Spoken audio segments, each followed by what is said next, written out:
afternoon, everybody. Welcome back for the, by far, the most important and interesting session of the day, the one that we're doing.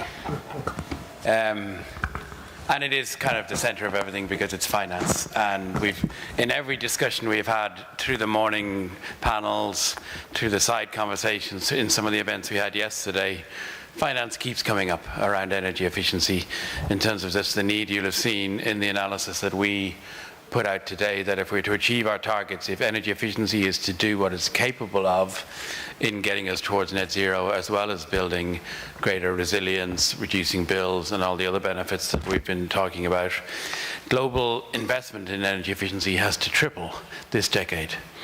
That's quite a bit of extra investment.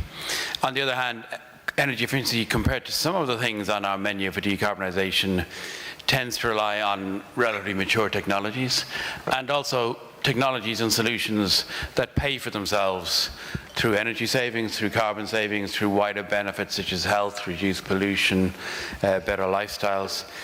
And yet it is, as we all know, difficult to finance energy efficiency, in addition to unlock finance for energy efficiency. And we've all seen cases where, at a project level or a wider level, energy efficiency opportunities go untapped, even though the business case is extremely strong, because the upfront capital isn't available or the business model isn't in place to really deliver that.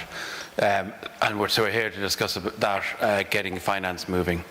And we have some excellent speakers who know how to do this, have done it themselves, and are going to share some experiences and lessons with us. And as I've said to the speakers here, our entire theme for this conference is action. Everybody leaves here tomorrow a little better fed, a little sunned up from the weather outside, but with concrete things they can do when they go back to their industries, their governments, their workplaces, concrete ideas that they've learned from each other and from other people in terms of what works, in this case, to get finance moving. So I'm going to introduce all of our illustrious speakers as we go through.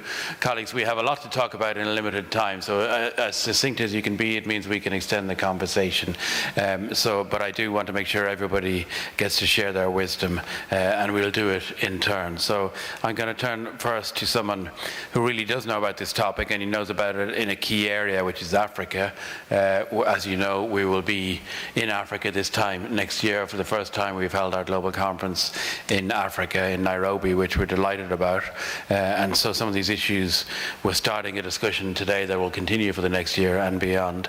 And Dr. Kevin Kariuki is the Vice President of the African Development Bank, a leading institution in this area, and Kevin is a leading individual, a leading actor in this area. So Kevin, thank you for joining us. And maybe I could just start by asking you to tell us a bit about what the African Development Bank does in energy efficiency and the kind of solutions it offers, please.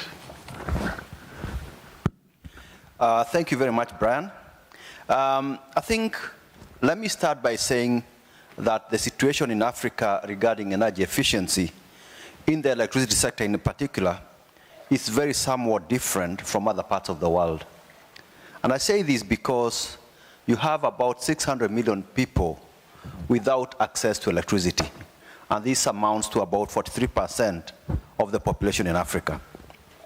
Additionally, the per capita energy usage on the sub-Saharan is about 500 kilowatt hours per year, which is broadly equivalent to about what a fridge would consume in the US. As most African countries have an electricity deficit, the factors that influence their energy efficiency considerations vary based on national and regional context. For instance, in countries such as Morocco and Tunisia, where there is universal access to electricity, the motivating factor may be the management of the summer peak. While in countries such as Kenya, Senegal, and Rwanda, where electricity connections have risen significantly in the recent past, load balancing and strengthening of the power systems would probably be the priority. But at the same time, African countries are increasingly referencing energy efficiency in their nationally determined contributions. And policy frameworks often emphasize clean cooking, which we spoke about at lunch, which is only right, because about 1 billion people in Africa do not have access to clean cooking. So that's on the one side. However, the readiness of African countries in establishing sustainable energy efficiency markets is low. And in my view, I'll say this is largely attributed to the lack of incentives on the part of utilities as well as unavailability of financing mechanisms. As I said, the energy basis is quite low, so efficiency probably has not been a priority. However, there is need to address the barriers and gaps based on country and customer category in terms of residential, commercial, and industrial or public specificities. Furthermore, considering the relatively new energy efficiency market on the continent, African governments should facilitate the creation of sustainable energy efficiency markets by investing in energy efficiency retrofit programs in public facilities and creating enabling environment. This is very important for super energy service companies. This is because energy service companies have the potential to address the barriers to large-scale implementation of energy efficiency. And ESCO projects, for example, just like the large-scale renewable energy programs have done. So coming to financing, public financing remains important for the attainment of the SDG 7 targets across Africa. But it is the private sector that portends the most promise by its capacity to provide innovative, rapid, cost-effective, and scalable solutions for universal energy access and energy efficiency. With the foregoing in mind, I want to give you examples of what the African Development Bank is doing to spearhead several initiatives and blended finance approaches. I'm looking at somebody who was asking me about it, to scale up energy efficiency. And this includes, for example, in Morocco and Kenya, we have provided technical assistance to develop super ESCOs. In Morocco, this is a dedicated standalone entity, while in Kenya, it's a utility-based one, super ESCO. This is also critical. We have approved $5 million Africa Super ESCO Acceleration Program using resources from one of our bank funds called Sustainable Energy Fund for Africa. And the first phase of the program will be to support up to 3 countries to develop super ESCOs on the continent. We also approved financing to the government of Egypt to support its electricity and green growth support program, which included energy efficiency related to policy measures leading to the approval of the second National Energy Efficiency Action Plan. We are also working with the government of Senegal on a project to replace about 5 million inefficient lights in households, shops, and public administrative settings. It is anticipated that this project will stimulate demand for efficient lighting. And we actually hope that a similar project should apply to air conditioning and refrigeration as well. And I'll explain maybe later if I get a chance. Moreover, in 2022, the bank approved equity investment in what we call the African Go Green Fund, which focuses on renewable energy and energy efficiency and covers green appliances, industrial efficiency, e-mobility, and green finance, green housing. Finally, the bank is currently exploring the provision of tailored financing to commercial banks and other financial intermediaries, complemented by technical assistance and institutional support to unlock increased local currency financing in the energy efficiency industry. For instance, we are in an advanced discussion with the National Development Bank in East Africa to consider how we could best support private sector efficiency, energy efficiency investments in agribusiness and in transport sector. Let me stop there, Brian. Thank you very much, Kevin, and congratulations. It's an impressive range of activities. And I noticed you mentioned during your remarks, Kevin, about the roles of public versus private funding. And so from your perspective as an international financial institute, What's the respective role, do you think, about an IFI like yourselves versus the commercial banks? I think the one thing, and let me talk for the African Development Bank in this particular case, we have very strong, we are owned by the African governments. So by virtue of the fact that we are owned by African governments, we are considered to be trusted partners. And we can use that positioning in a very strong way to inform and advocate for policy changes, in particular, that will enhance the creation of an enabling environment for private sector participation, in particular, to energy efficiency programs. That's number one. And number two, we can actually work with the governments to enable them to roll out large programs that, for example, the one I've mentioned in Senegal, in Egypt, even in Kenya, to try and provide a mechanism in which the governments crowd in the private sector. When it comes to commercial banks, like in a lot of cases, not everybody is aware of the potential for energy efficiency as a business. So for them to be able to finance these mechanisms, they need to be able to, we can provide financing through lines of credit to these banks so that they can be able to on-lend these facilities to commercial enterprises that are involved in this. But also, we can work with governments themselves to create large programs that actually evidence, in which case the government actually provides, or rather the governments lead by example as to the potential impact of energy efficiency. Thank you very much, Kevin. Thank you indeed. Let me turn now to Attila Steiner, who's the State Secretary for Energy and Climate in Hungary. Secretary Steiner, thank you for joining us, and I'm really keen to get your perspective, because I remember you were with us in Sonderburg last year at the last conference, and I was really impressed by the range of things that Hungary is doing. And in the context of the question about how to unlock more investment, as a policymaker, what are the key actions you're focused on to try to stimulate more investment in energy efficiency? Thank you very much. And yes, Hungary is a landlocked country, and in Central Eastern Europe, usually we have very cold winters and very hot summers. So that means that in our countries, the heating has a significant share in energy usage. And actually, cooling is getting more and more important topic also in Hungary. What is quite special in Hungary and in neighboring countries that if we talk about heating sector, it's mostly based on natural gas. And actually, that means that if we talk about energy efficiency, that means also how we can reduce our dependency on fossils. So it's very much coupled, the two issues in Hungary.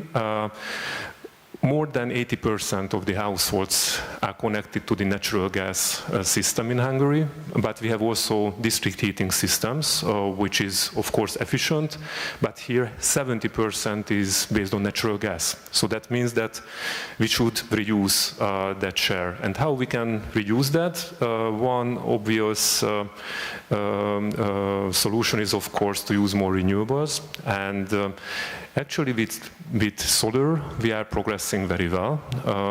We increased by 300% the deployment of solar since 2020. So we have almost 5 gigawatts of solar already.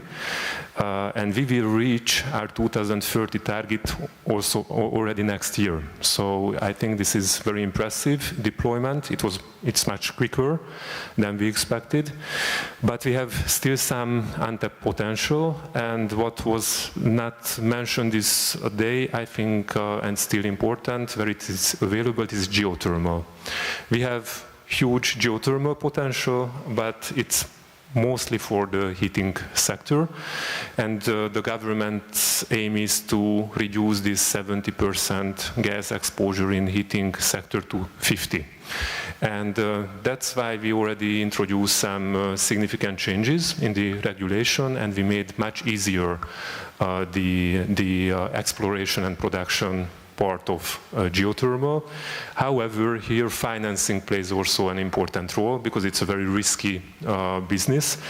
And we also established a special fund where basically you compensate the drillings which were not successful, and that encourages market operators to invest. So I think this is an important part. Secondly, of course, the consumption. Unfortunately, we have a historical heritage where the buildings are quite inefficient. In Hungary, majority of the buildings were built before 2000 without any energy efficiency schemes, and of course this is the big potential which we have to exploit. I think here of course governmental support schemes could help. We used to have a support scheme where more than 300,000 houses were renovated, so I think that was a good track.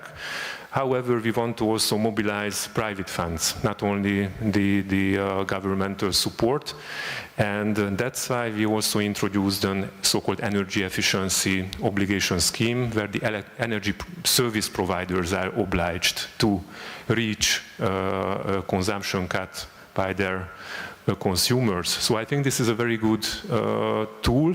We are quite at the start after 2 pilot years, and now we will increase the ambition, and we will have much more ambitious target. And a last point which I would like to highlight, I think, of course, governments and regulators can impact the market by standards and certificates. And we have just introduced some reforms in the performance certification. And actually, from this year, November on, we will have completely new certification system in Hungary. And there will be also proposals for normal citizens what to do. If you get a certificate, then you will get also proposals how you can improve the energy efficiency of your home or your building. Thank you very much. And again, it's very impressive, the range of policies. And you mentioned different policy types there, incentives, market obligations, regulatory type measures.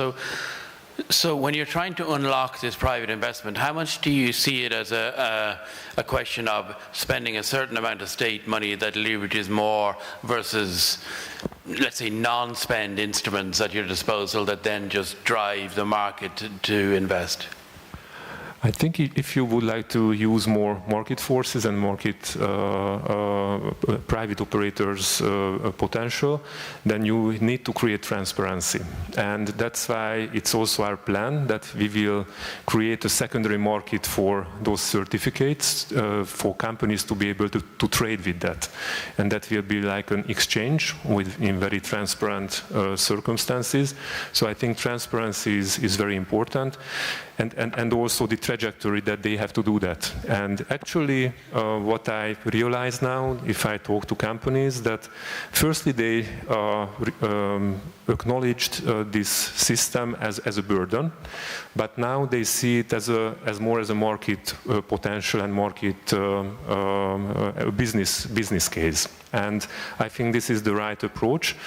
And I think in our region what is crucial that, of course, the individual houses, there is a big potential. And however, the families are quite poor.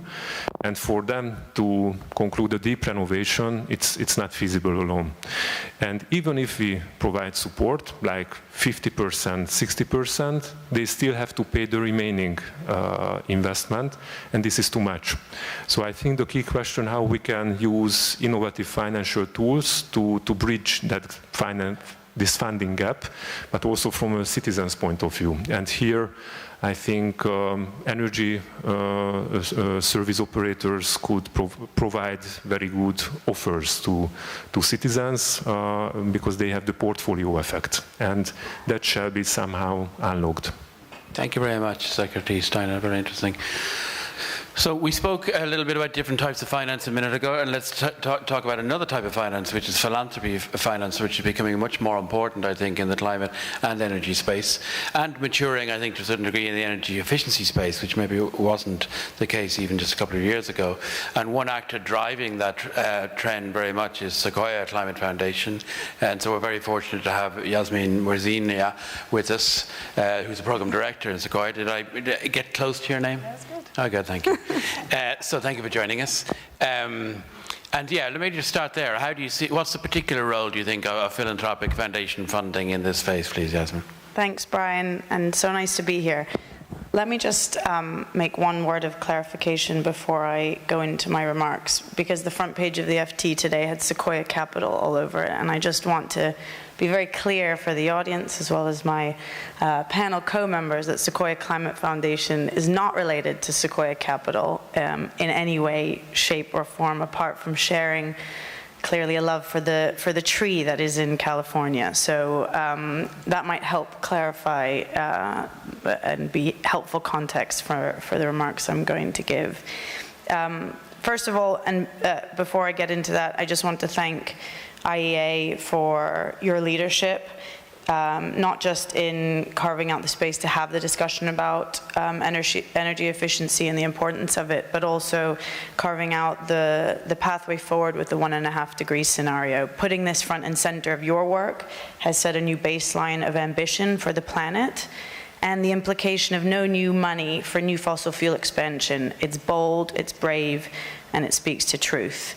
I hope you expected that I'd be shaking some things up on this panel, Brian. So sitting here with many of the distinguished colleagues of mine on this panel who are representatives of their government and have direct levers of state to implement change, I think it's important to distinguish what the role of philanthropy is. It is to fill in the gaps. It's to serve the public good. It's to use our capital to make catalytic interventions with the aim of accelerating actions and change that people who sit in positions of power need to take. And so with the small amount of money that we have collectively in the scheme of the numbers that we're talking about, which I'll get into in a minute, impact is incredibly important. At Sequoia Climate Foundation, our philosophy is about speed, scale, leverage, and probability of success, and we are entirely focused on action and outcomes this decade. So for us, energy efficiency as a way to accelerate real-world change is just so incredibly central. I said I'd come back to talk about numbers. So when we're thinking about the overall investment needs to meet the 1.5 degree scenario by the end of this decade, we know we're looking at an investment gap just for the energy sector of $4.2 trillion a year. We know that for energy efficiency, thanks in part to the IEA's analysis of that, we're looking at about $1.8 trillion of investment a year. That's nearly half, which I assume is why we're focusing on this topic at this conference. And just to remind you of that collective philanthropic dollar number of $2 billion, you'll understand why my friend Kevin and I are going to have a conversation about blended finance and the different pools of capital that can feed into what those sorts of capital structure looks like. So we at Sequoia look at two different intervention points. One is at the country level, and the other is at the financial system level, which is what my focus is. We are at the country level focused on a whole range of intervention types. We can think about supporting the analysis that identifies the opportunities in transition, so looking at investment, looking at scaling up clean.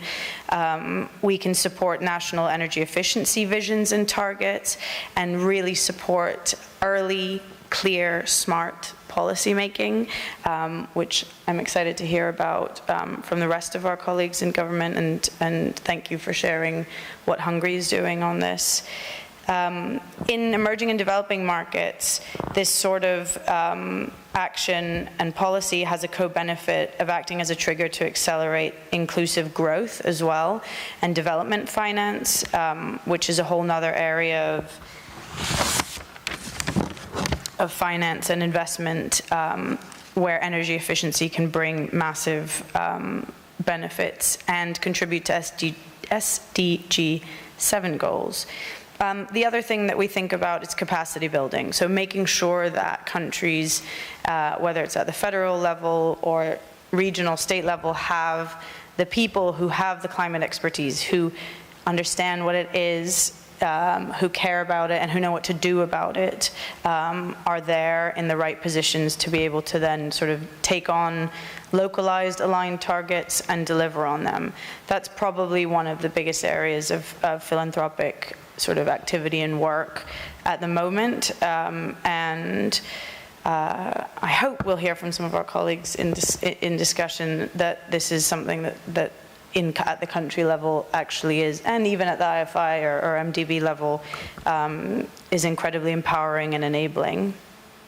At the financial system level, we are thinking about things like what Secretary Steiner just talked about, so standard setting. How do you look at systemic changes that really create new boundaries for how to embed and mainstream climate action in the way that everything across the economy runs already? And some of those are voluntary initiatives that look for philanthropic funding to sort of to seed them, to grow them, to incubate them. Eventually, the idea is these things become embedded in the toolkit of governments, who are the right national authorities to be owning such initiatives. But really, the role of government in catalyzing wider finance is so important. I was really struck in your report, Brian, about the sort of, for every dollar that comes from public finance into energy efficiency, 3 is mobilized from private and other public finance sources. That's good. It shows that most of the money is not coming from fiscal pools of capital. I think it could be better, and one of the things that philanthropy is focused on is how to increase that ratio and really find what the other barriers are to unlock a much bigger leverage. But clearly, fiscal capital is a big point of leverage. I can go on. I can go on and on, but I think I will pause there. That's very interesting, and thank you, Yasmin. So, when you have a menu of options in front of you to fund in the energy efficiency space, what are you looking for? This isn't a personal plea from me. Well, so look, we look at things at a case-by-case basis. I set out what Sequoia's mission and sort of guiding philosophy is, and each philanthropy will have its own version of that.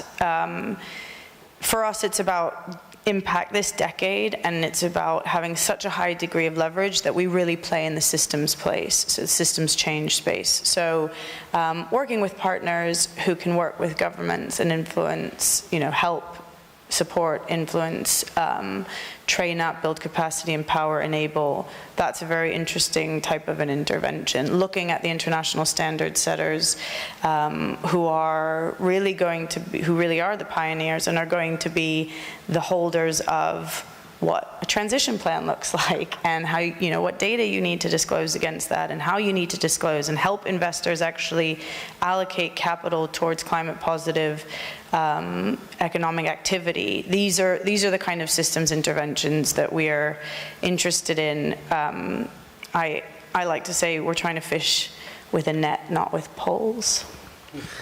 And Sequoia is impressively active in energy efficiency, but not all philanthropy foundations are by any means. So without asking you to speak for others, do you think that it's kind of a harder sell among philanthropy funders, that efficiency feels more complex or less exciting or something?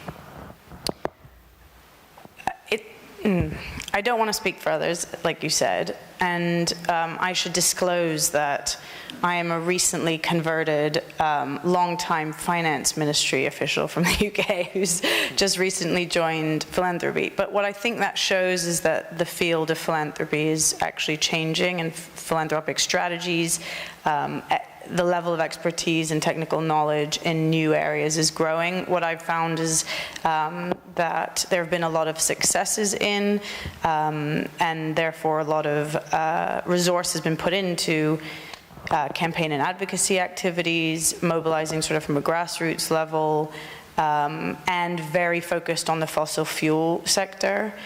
You know, my perspective is that that is, of course, entirely critical, and you know, according to the numbers with your 1.5 degree scenario, I mentioned the $4.2 trillion per annum by 2030 we need going into clean.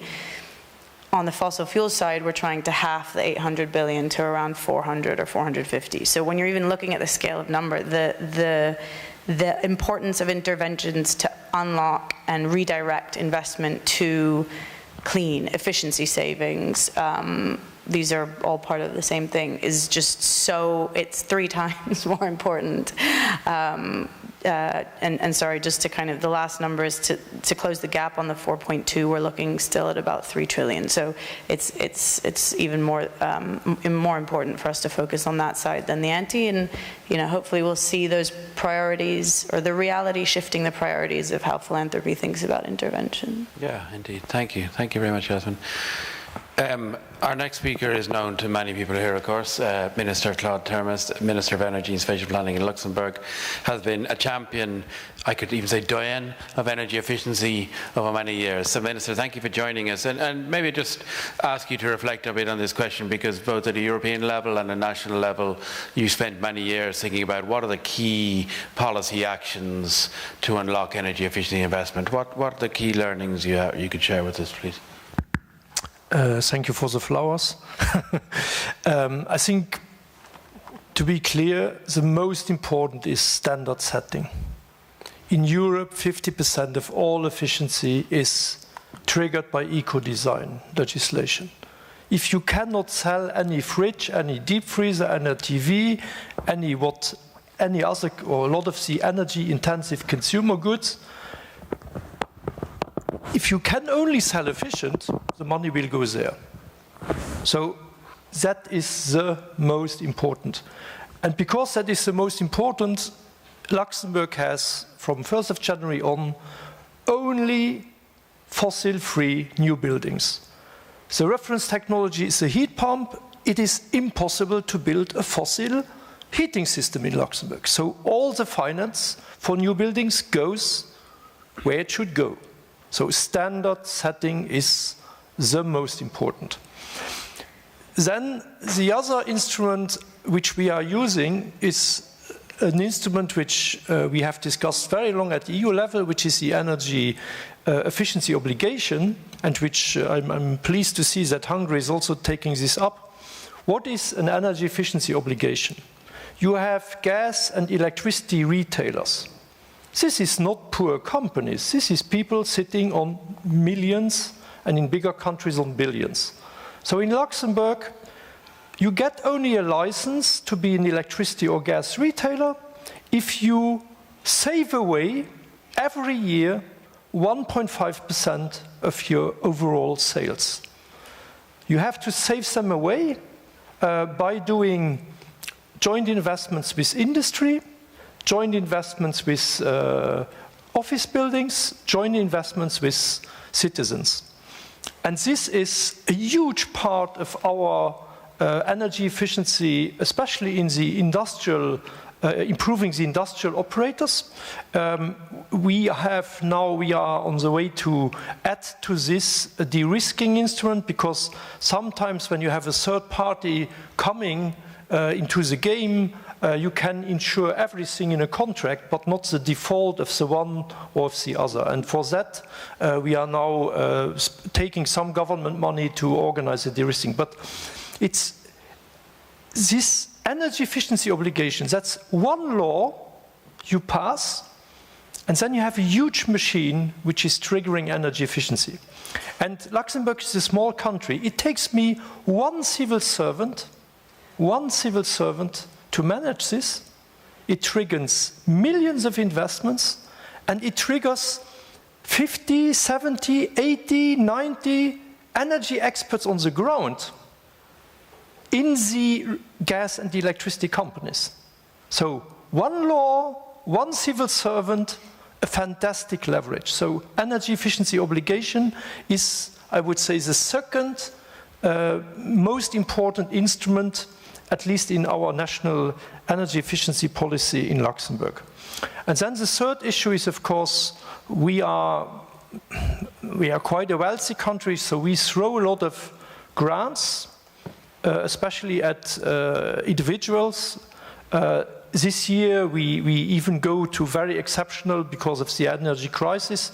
If you invest into a solar, into a heat pump, into a renovation in Luxembourg this year, if you contract this year, you get a 62.5% grant.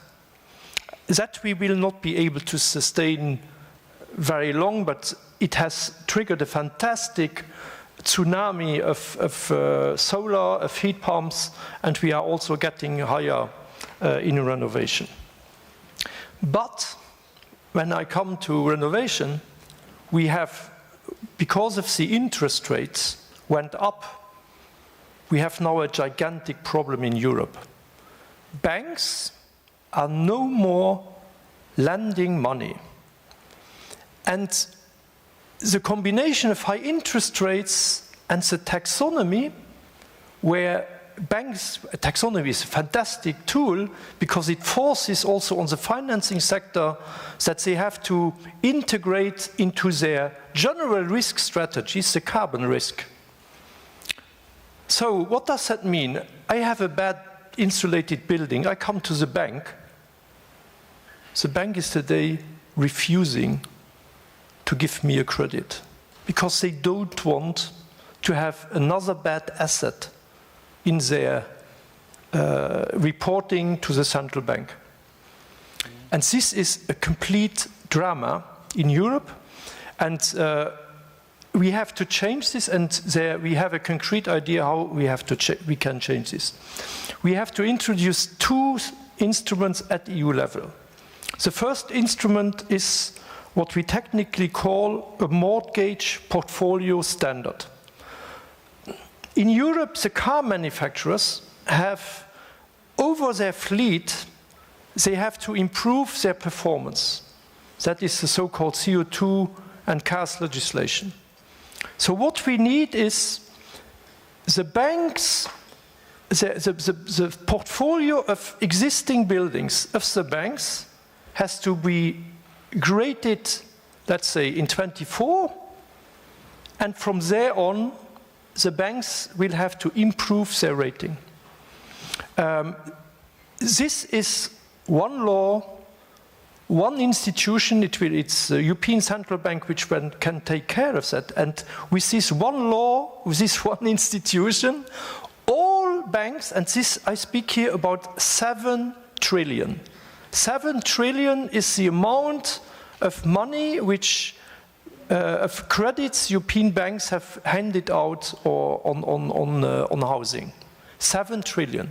And with one legislation, I can regulate 7 trillion and I can flex the money so that the banks have an interest to start to upgrade their building stock. And then there is a second instrument which should be combined with it, which is what we technically call a European renovation loan. What is that? It is an instrument which will basically help also the EU countries which have a least good credit rating to be part of a European pool, take profit of the AAA countries. It is a loan which will be attached not to the owner of a building, but to the building itself. And that is very, very important also to prevent speculation. So the loan is attached to the building itself, and it will remain with the building. It will be a 30-year at least loan, So which means if you sell the building after 15 years, the loan will still continue another 15 years. So instrument one, giving a standard, a performance standard to the financial industry in Europe when it comes to housing. And then second, helping with a low interest rate, 30 years and maybe plus loan to basically get cheap money to the houses which are not well insulated. Buying a new house is not a performance. It's easy. And in Luxembourg, you buy a new house, so you have a good house. Renovating a house is a real challenge. And I think we can only win the run against climate change if somebody who buys an existing house and takes the time, the energy to upgrade this house, that he or she should be financially rewarded. And that's exactly why we need this, also beneath grants, we need this European loan. And then at the end, I give you one example on where the money goes completely into the wrong today. And that is data centers. Do you know what a data center is today? So I want this bottle to be cold at 5 degrees or 6. In order to putting it in a little fridge, what is a data center today? We will cool the whole building, the whole room where we are sitting in. That is data centers today. It is such a nonsense, an efficiency nonsense. We have technology which is called immersion cooling, which would basically be, I put my server, my rack, into a liquid, and that liquid will cool the data center, the rack.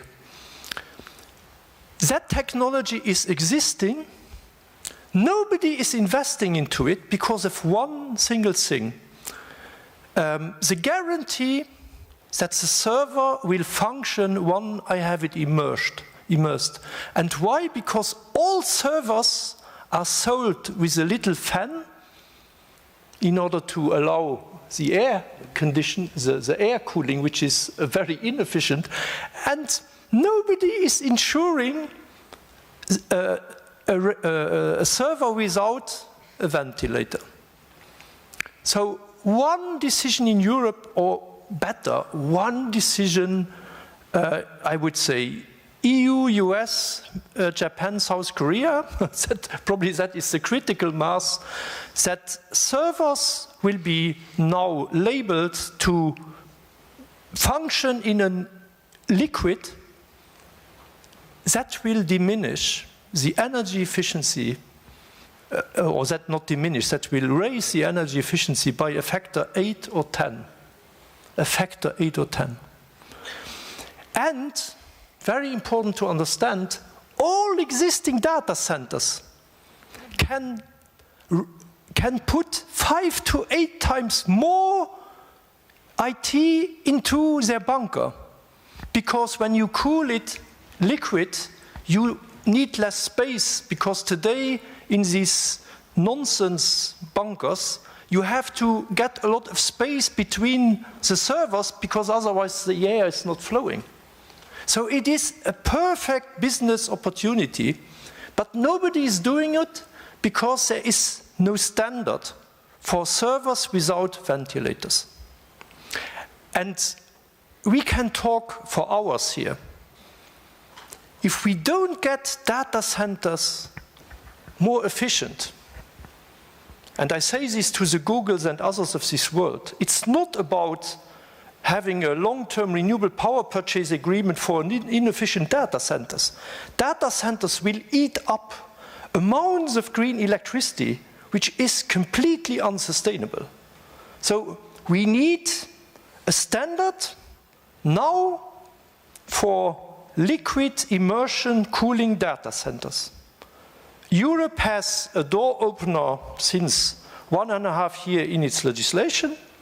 I hope that EU Commission is now working on the regulation which is behind, but this is a worldwide problem. Have you understood that Netflix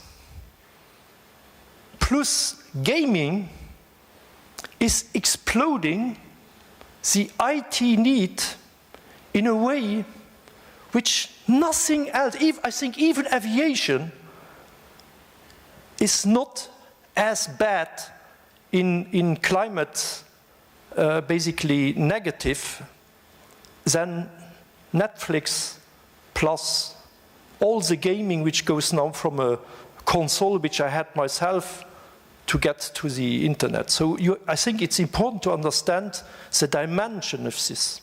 And I don't know how I can regulate Netflix or gaming, but I know how we can at least make data centers more efficient. Thank you very much. Thank you very much, Claude, and several interesting points there. And in fact, that last point I think will come up in the next session, so we'll hear from that. But I better keep moving if we're to let the next session on.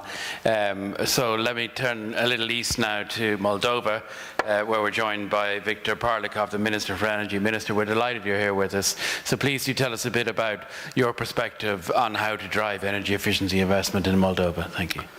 Thank you very much. And I'm actually glad and honored to be speaking immediately after Luxembourg, because we have in many ways similar approaches and solutions in a totally different context. In a country which is much more, let's say, vulnerable to in terms of climate change, in an area which is much more temperature differences are much higher. In a country where we don't have a financial market at all. We're fully relying on banks. The country is not even listed, is not even ranked as a country, sovereign. In the same time, and I'm also going to focus, and that's why I liked speaking after Luxembourg, because basically what you mentioned is the role of the government. Okay, let's not talk about the other stuff, but let's focus on what we can do as governments in that respect. And definitely the role of government is key, is critical in all this respect, and for many reasons. I would like to touch on several, and I'll try to go just bullet points. First, why did the statistics show in the last period that investments in energy efficiency are booming? What happened? Did the technologies change? Not really. It's actually the prices. It's actually the prices, which are one of the key drivers. And here the governments actually have a big role, particularly in terms of taxation.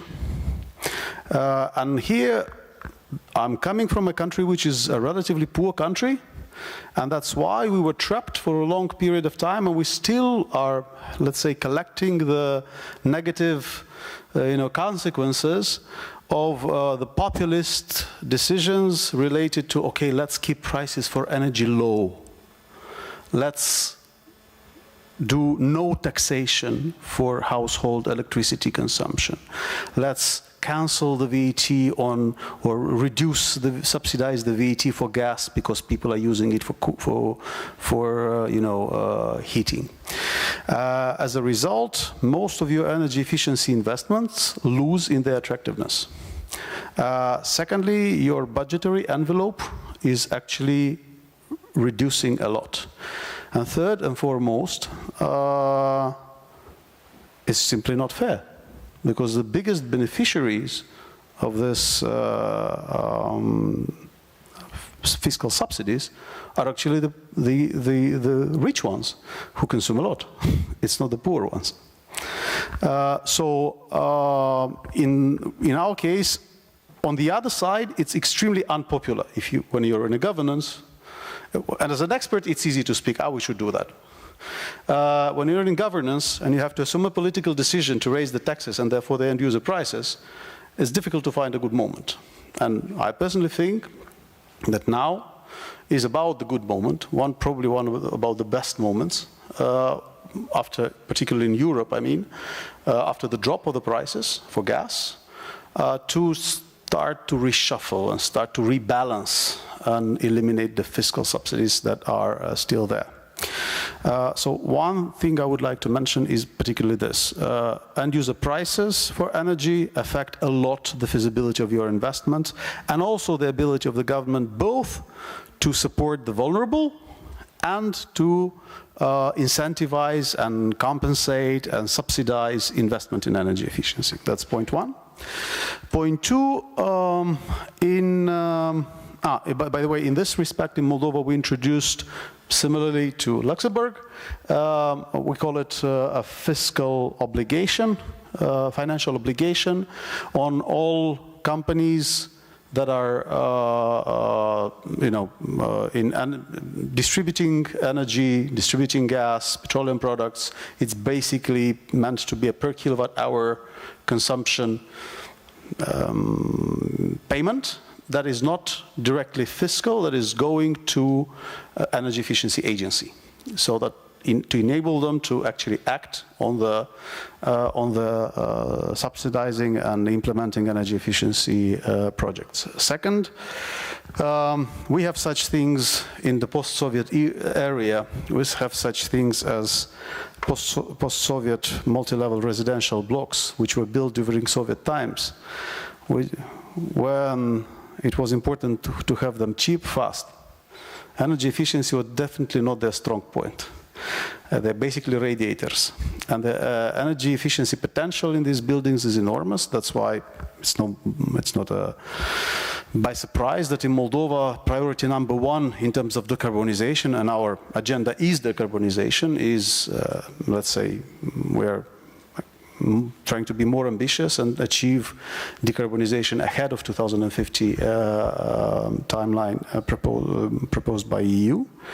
And energy efficiency is number one priority, because when you have 50% of your energy consumed in your buildings and about 50+% reserve in terms of reduction of your energy consumption in these buildings, it's not surprise that this becomes your priority number one.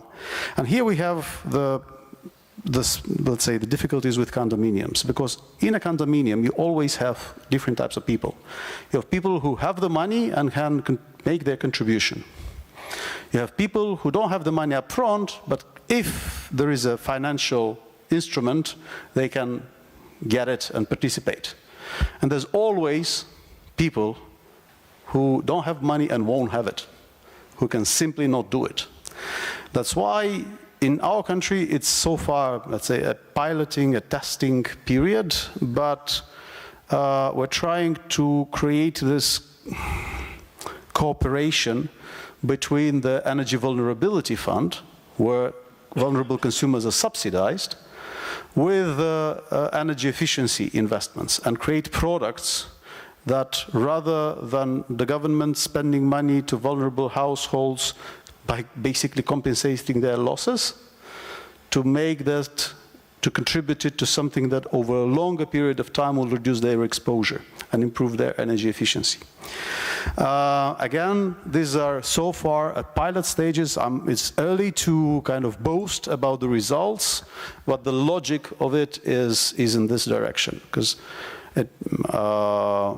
energy poverty is different to general poverty by the fact that a lot is depending on their energy efficiency. And sometimes their energy efficiency is actually, energy inefficiency is actually due to the poverty, because they cannot afford a better type of equipment or an investment that would actually reduce their consumption. And on the we actually think that the liberalization of energy markets and penetration of new suppliers of energy would actually facilitate also investment in energy efficiency, because they will be, in order to keep and retain clients, they would actually be interested to come up with proposals also on the energy efficiency dimension, not only, okay, we'll supply to you electricity or gas and that's it. Then when it comes to financial markets, there's two things I would like to mention. First, definitely banks are not the most innovative institutions in the world. And when your financing for energy efficiency is relying on banks, there's no way you can actually, how do you call it, get the finance moving without the state. And that's why I fully agree that de-risking the investment. I mean, like in Moldova, and Moldova is not the first country in the world where we installed solar panels, as you probably know. But still, it took about 3 to 4 years to the banks to learn how to work with solar panels, which are basically a standardized commodity now. It took several years for the banks to learn how to work and how to lend against these products. Of course, anything more sophisticated than that, heat pumps, or something of, I don't know, it's even more difficult. That's why what we are envisaging, again, we're doing two things. First, we're willing to use the Energy Efficiency Agency basically as a super ESCO for public buildings, so that they actually can invest money in public buildings and pay them back with the savings that they're getting from, that the beneficiary is getting from it. And second, launch a subsidy program that would facilitate and leverage private financing for investment in energy efficiency in the residential sector.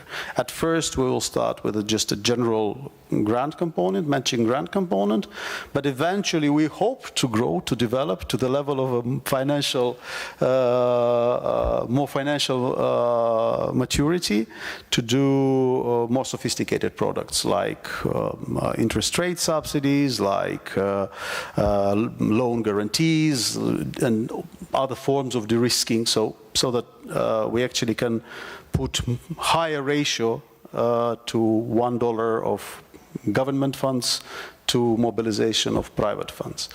So yeah, so far there's a lot, as we call it, news from the future, but this is where we're heading, and some of the things we've already started. Thank you. Great, thank you. It really is impressive, and I agree with you at the importance of this moment, so thank you, Minister, for sharing that. And I do apologise, colleagues, I'm running a bit over time, which is entirely my fault, but we've two interesting panellists to turn to before we close. And Rosanna, sorry if I could ask you to be a little brief, but I do definitely want to hear your perspective, because you bring a very interesting perspective. Our next panelist is Rosanna Santos, who's Executive Director of the E+ Energy Transition Institute. So you come from a different part of the world, a different sector, if you like, but do please tell us from the Brazilian or the regional perspective and from the think tank perspective, how are you focusing on mobilizing finance in energy efficiency, please? I'll try to be as brief as possible. So yeah, actually I come from another part of the world. So in a panel called Getting Finance Moving, I would say that it's not only about finance, but it's what are you financing? Do you understand what you want to push? Because just one example, when I was doing my PhD thesis back in the beginning of the 2000s, we had a little money from the World Bank to finance a rural electrification program with solar panels. So we went to the field and asked the people, what do you want? How much do you want to pay for that? And he said, I don't want this, I want the grid. And actually, they weren't wrong, because the grid was like 10 kilometers from them. Why on earth they would have to pay for something that they don't want? So this taught me a lesson, and this turned to be, when I got to the government, turned to be the biggest rural electrification program in Brazil. Like 16 million people was attended. So we tried to solve financing for the right problem, not for the wrong one, or for the one that we, sitting in our chairs, thought was the right one.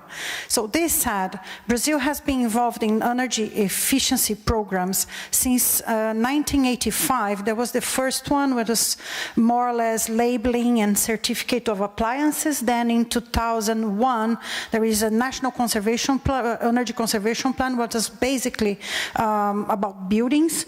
And in 2008, with the regulator, we do pay a part of our tariff to foster energy efficiency program in Brazil. All those programs were okay, but they tackled only more the electricity part of it.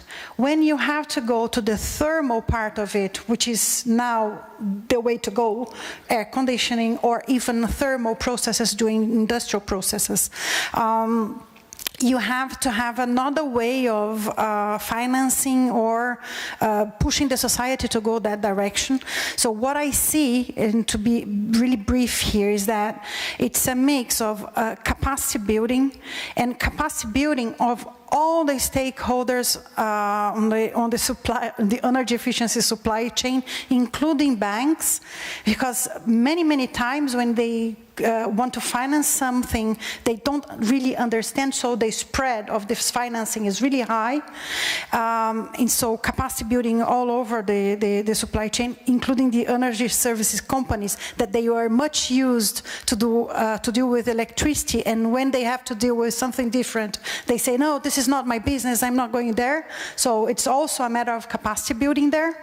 And we recently put together with some philanthropy money and some money from the government with the Brazilian Development Bank, which is the equivalent of the African Development Bank there, a fund, like a guarantee fund, meaning the industries can take the financing off balance and use this fund as a guarantee. So this is something that we are testing just to see if we can go towards energy efficiency in the industrial sector. And I want to be brief. I said I was brief. So.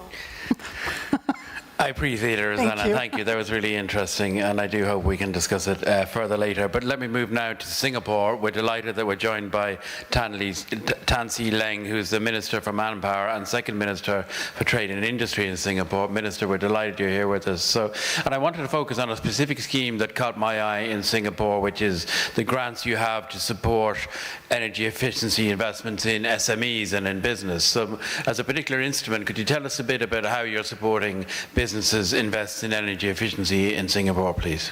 Thank you, Brian. There's a commonality, if this is the end summary of the dialogue that we have today, and that is that the same amount of limitation in terms of time for me to deliver this address is exactly the same constraint that we face as a country in Singapore. So we have just the same amount of limited resources as I have in terms of the limited amount of time. Very quickly, broadly, given the fact that we are devoid of natural resources, we import all of our needs universally from all over the world. And we rely on about 95% for the generation of our energy needs through the use of natural gas. And you can imagine that we're now rapidly transforming and pivoting towards renewables. So to that end, because energy is a very precious resource, as of the outset, when we became independent 5.5, 6 decades ago, we made the conscious decision as a government, as a people, to move towards the most efficient way of conserving energy. So the first thing, ostensibly, was in terms of how do you right price the energy. So we don't subsidize energy, because we import the energy from all over the world, I mean the natural gas from all over the world. And what we do to help the lower income group, 80% of Singaporeans live in public housing. So we use the public housing as a proxy. So for about a vast number of people who live in certain housing room types, we actually offer them rebates. So a huge segment, or 80% of the population that live in these public housing, only pay between 4 months to 6 months of electricity and tariffs a year. So the other amount, we give it in the form of rebate. So we right price the energy. The second thing, obviously, was to offer financial incentives. So for the big enterprises, the industries and so on, we use the energy efficient fund. And for the smaller enterprises, we use the energy efficiency grant. So one's a fund, one's a grant. And obviously, to sum it up, to incentivize them, not only do we use financial incentives, we also then enact regulations to nudge them. First we start with moral suasion, and then eventually we nudge them to adopting these financial incentives to go green and to become more efficient. So that sort of summarizes our broad overall strategy. Thank you very much. Something about your skill to summarize is obviously built on this resource-constrained mentality, because you captured so much so briefly, and I do apologize to our later speakers that we were constrained for time. And I have more questions for all of you, so I'm just going to have to buy you a drink later and probe it, because we are out of time. We're going straight into our next session, which is on modernizing energy efficiency, a really interesting set of panelists, so do please stay here for the next session, which will replace us straight away. But before we leave, I think we've heard really, really fascinating perspectives from everybody here, a great range of perspectives as well. So ladies and gentlemen, do please help me thank our excellent panelists in this session. Thank you very much.